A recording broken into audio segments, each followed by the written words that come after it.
Merci Monsieur le Président et merci Madame la rapporteure.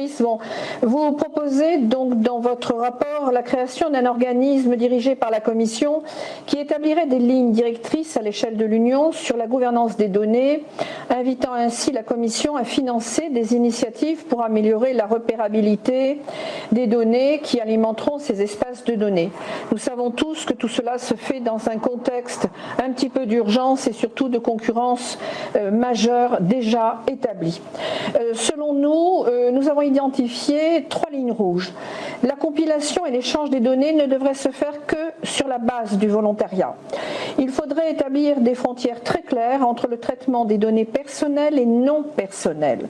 Et enfin, il faudrait que les consommateurs puissent toujours décider de qui a accès à leurs données personnelles et à quelles conditions, même pour un usage non commercial des données, à des faits d'intérêt public.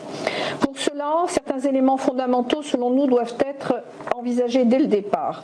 Le fait que le volume des données stockées va être multiplié par 6 dans le monde dans les 5 années à venir et que l'Internet des objets de la Chine vont être pour une grande part responsables de cette hausse.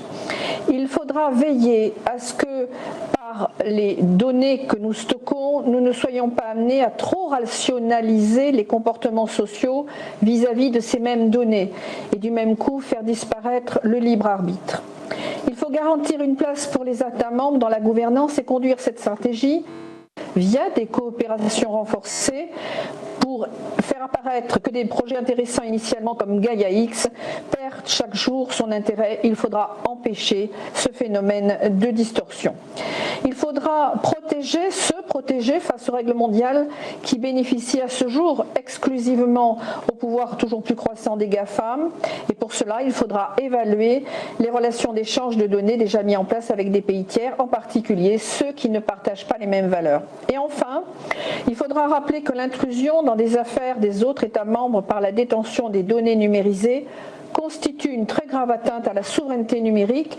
Je veux ici parler de l'exemple de l'arrêt de la CGEU qui a retoqué le Privacy Shield entre l'Union européenne et les USA, précisément à cause d'un litige profond sur le respect de l'utilisation des données personnelles. Je vous remercie.